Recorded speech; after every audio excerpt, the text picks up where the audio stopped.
Great Scott. Great Scott. Great Scott.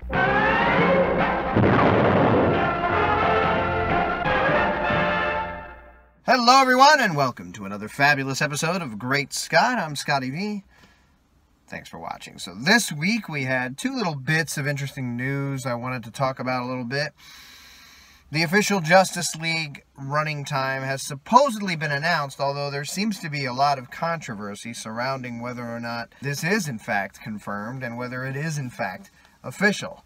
I guess a couple of news sites broke that the official running time was going to be 121 minutes, which comes to 2 hours and 1 minute. And people are saying, well, that means that the movie's really less than 2 hours, because once you add the credits, which are usually 10 or 12 minutes, you are around 150 for actual storytelling time. Now, a lot of news outlets, rumor mongers, haters, people who want to criticize DC before they've even seen the movie are immediately saying, well, this is a good thing because Batman v Superman was 2 hours and 50 minutes or something, and Wonder Woman was great, but still too long. All of the DC movies have been too long, and then Zack Snyder loves to make his movies super long, so this is great. The fact that it's going to be shorter means it'll be a better movie. Now, there are a lot of problems with that statement.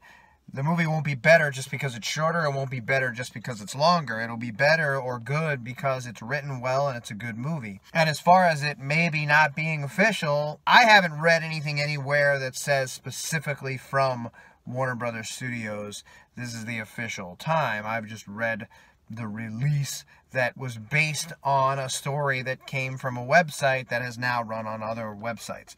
Superman homepage has also run it, but it has snippets from the other articles that also took the snippets from the original article. And I guess there's no actual way to know. There's no official announcement from Warner Brothers, but this is supposedly the running time. My feeling on it, as I said, is if the movie's good, it's got a good story, and it's got a good plot, and it's got good action, and it's got good characters, and it's got good writing, it can be good no matter how long it is. You don't want a movie that's an hour long. It does seem like a movie like Justice League, with all these characters and this major plot happening, would probably need more than a little less than 2 hours, but theater chains love shorter movies. They can show them more times, they can make more money, so the shorter the movie, the better. Comedies are great. A lot of times less than an hour and a half. They can show many times. They cost very little to make.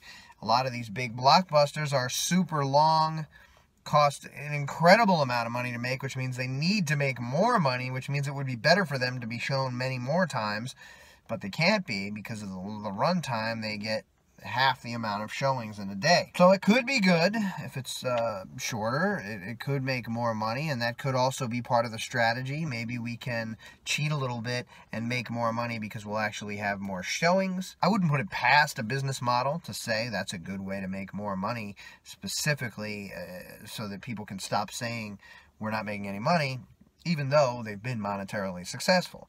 The other thing I wanted to talk about was Jimmy Olsen. Mark McClure, who played Jimmy in the Christopher Reeve Superman franchise, is appearing in Justice League. Steve Eunice of the homepage actually, I guess, made an announcement on this possibility about a year ago.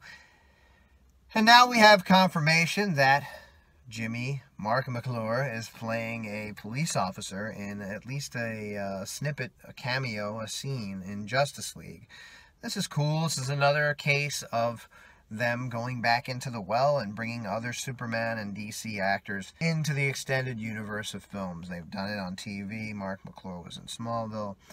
Erica Durance just started playing Laura Kara's mother on Supergirl on TV. So they do this a lot, and I like when they do. This brought me to the Jimmy Olsen of the DC extended universe that everybody has a big kryptonite shard up their butt about. How Zack Snyder would dare to use Jimmy Olsen and kill Jimmy Olsen in such a way that he did in Batman v Superman, and that he shouldn't have been able to do so. He shouldn't have had that kind of control. It's been my opinion for a long time that Zack Snyder has a lot less control than what we think. I believe that Batman was shoehorned into the second movie in the franchise because they wanted to make more money and because they know Batman's their cash cow.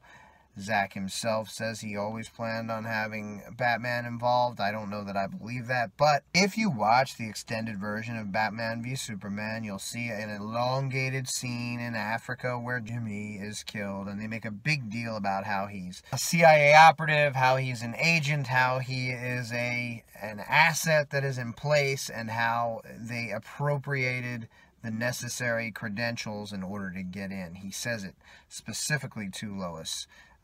Sorry, Lois, we got the credentials that we needed to get in here. Meaning that it isn't very likely that it's Jimmy Olsen. Jimmy Olsen isn't generally, Supergirl notwithstanding, isn't generally shown as a big tough guy. He's not a CIA agent. There isn't a room with a bunch of guys in it who make announcements when he's killed. So it's looking very likely that it was just an Easter egg for the kids at home, that there was a guy going under the alias of a photographer for the Daily Planet who happened to be named Jimmy Olsen, and they took the credentials in order to get him cleared to be inside for the interview of this terroristic warlord. He says it himself.